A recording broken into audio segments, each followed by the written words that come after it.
Assalamualaikum warahmatullahi wabarakatuh. Saya Salsabila Julianti dari kelas 4 Prodi Pendidikan Agama Islam dengan NPM 24106311110173. Di sini saya akan menjawab soal UAS Filsafat Pendidikan Islam. Untuk soal yang pertama yaitu demokratisasi pendidikan kerap dianggap sebagai jalan menuju keadilan dan kesetaraan belajar. Analisislah bagaimana prinsip-prinsip demokratisasi pendidikan dapat diterapkan dalam konteks pembelajaran pendidikan agama Islam di sekolah umum. Lalu, evaluasilah tantangan utama dalam penerapannya di era digital saat ini.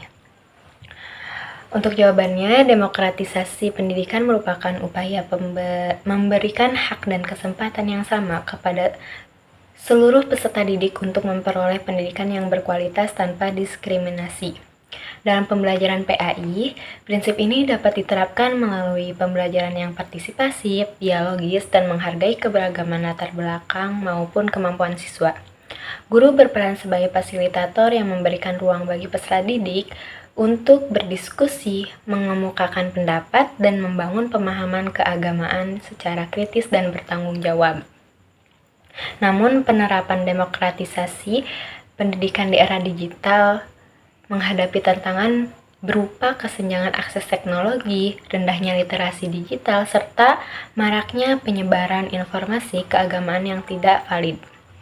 Oleh karena itu, pembelajaran PAI perlu mengintegrasikan kemampuan berpikir kritis dan literasi digital agar peserta didik mampu memanfaatkan teknologi secara bijaksana sesuai nilai-nilai Islam.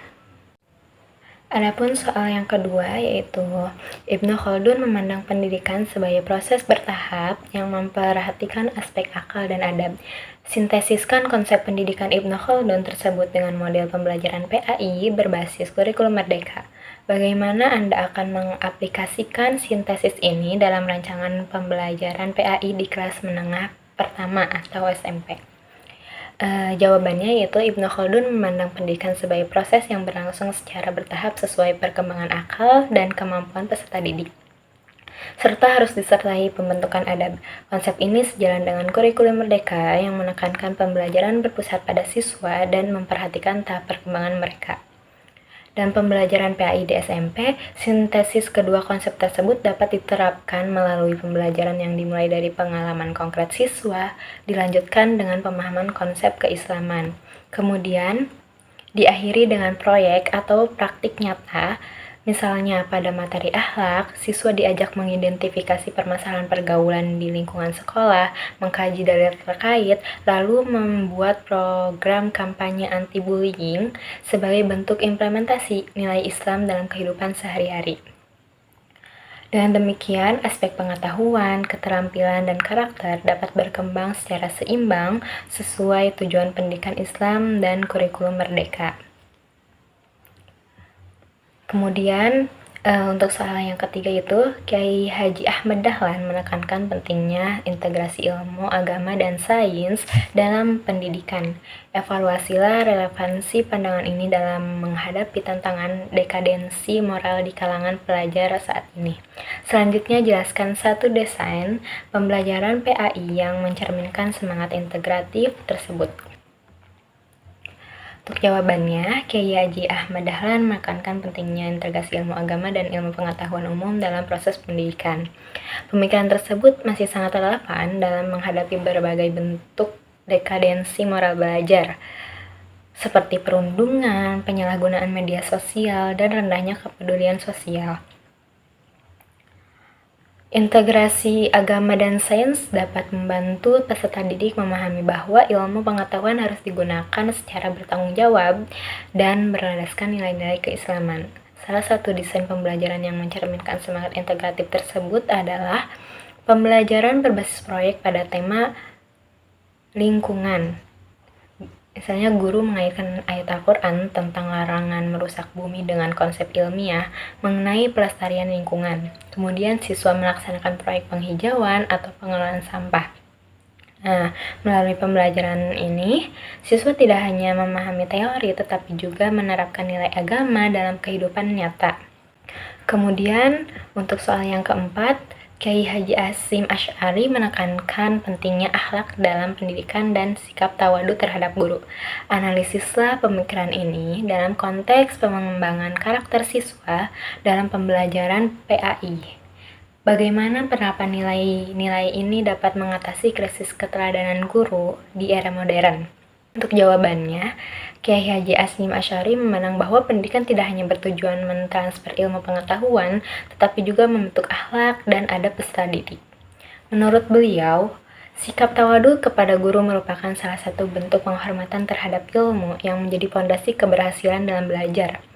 Dalam konteks pembelajaran PAI, nilai-nilai tersebut dapat diterapkan melalui pembiasaan sikap sopan santun, disiplin, tanggung jawab, serta penghormatan kepada guru dan sesama teman. Pemikiran ini sangat relevan dengan pengembangan karakter siswa karena dapat membentuk pribadi yang berakhlak mulia, rendah hati, dan menghargai proses belajar. Di era modern yang ditandai dengan krisis keteladanan, penerapan nilai akhlak dan tawadu dapat memperkuat hubungan antara guru dan peserta didik, serta mendorong guru untuk menjadi teladan yang baik dalam perilaku maupun ucapan. Dengan demikian, penguatan akhlak dan budaya saling menghormati dapat menjadi solusi dalam membangun karakter siswa yang lebih baik. Kemudian soal yang kelima, Ahmad Hasan dari Persatuan Islam atau Persis menekankan pentingnya purifikasi ajaran Islam melalui pendidikan yang berbasis pada Al-Quran dan Hadis. Analisislah pemikiran ini dalam konteks kurikulum pendidikan agama Islam saat ini. Apakah pemikiran tersebut lebih mendukung konservatisme atau reformisme dalam pendidikan? Berikan argumentasi Anda. Untuk jawabannya, Ahmad Hasan merupakan tokoh Persatuan Islam atau Persis yang menekankan pentingnya kembali kepada Al-Quran dan Hadis sebagai sumber utama dalam pendidikan Islam. Menurutnya, pendidikan harus mampu melahirkan peserta didik yang memiliki pemahaman agama yang kuat, berpikir kritis, serta mampu mengamalkan ajaran Islam berdasarkan dalil yang sahih. Dalam konteks kurikulum PAI saat ini, pemikiran Ahmad Hasan relevan karena mendorong peserta didik untuk tidak hanya menerima informasi secara pasif, tetapi juga mengkaji dan memahami dasar-dasar ajaran Islam secara rasional dan argumentatif. Selain itu, metode diskusi, tanya jawab, dan debat yang dikembangkan Ahmad Hasan dapat mendukung pembelajaran aktif sesuai dengan tuntutan pendidikan abad ke-21. Oleh karena itu, pemikiran Ahmad Hasan ini cenderung mendukung reformisme dalam pendidikan karena berupaya memperbarui cara berpikir umat Islam melalui pemurnian ajaran yang berlandaskan Al-Quran dan Hadis serta penggunaan akal secara kritis. Kemudian soal nomor 6, ontologi, epistemologi, dan aksiologi merupakan 3 pilar dalam filsafat pendidikan Islam. Buatlah sintesis hubungan antara ketiganya, lalu analisislah bagaimana ketiganya dapat digunakan sebagai landasan dalam menyusun visi dan misi program studi pendidikan agama Islam.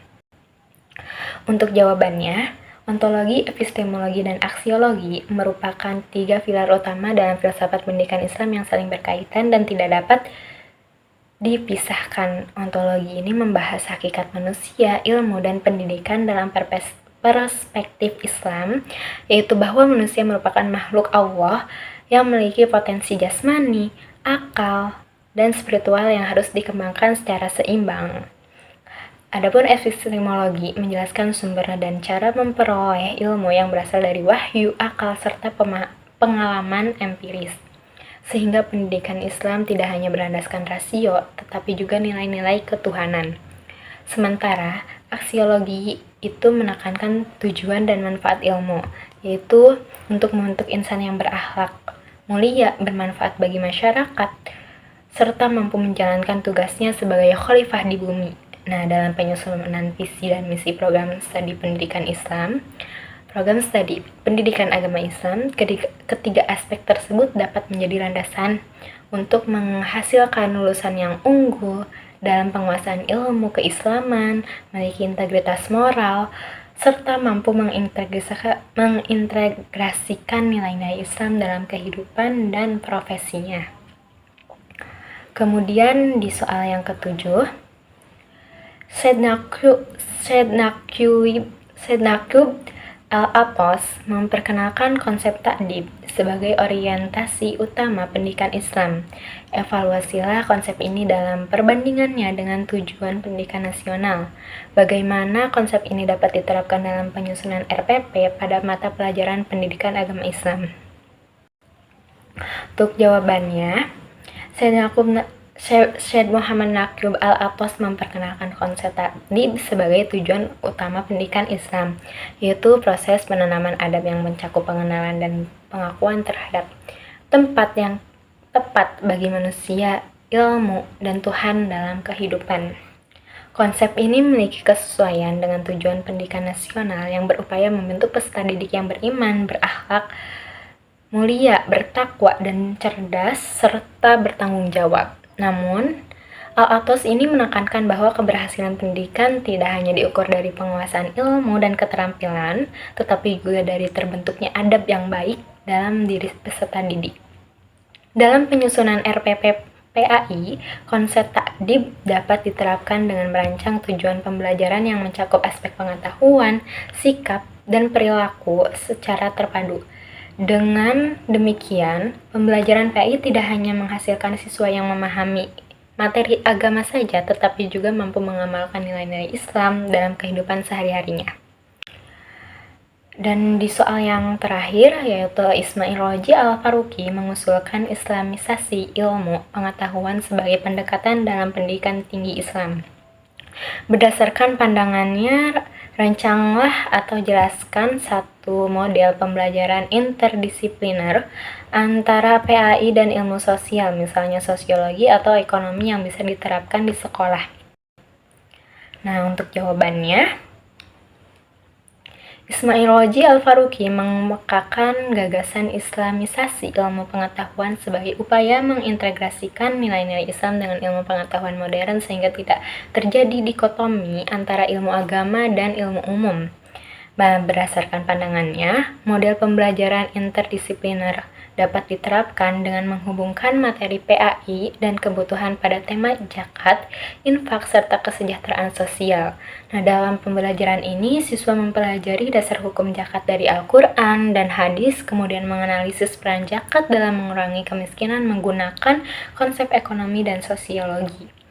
Nah, selanjutnya, siswa juga dapat melakukan observasi atau studi kasus sederhana mengenai pengolahan zakat di lingkungan sekitar dan menyusun laporan hasil analisisnya. Kemudian dengan demikian model ini membantu peserta didik memahami bahwa nilai-nilai Islam dapat menjadi landasan dalam memecahkan berbagai persoalan sosial secara ilmiah dan kontekstual. Nah, mungkin sekian jawaban dari soal UAS Filsafat Pendidikan dari saya. Mohon maaf apabila terdapat kekurangan. Wassalamualaikum warahmatullahi wabarakatuh.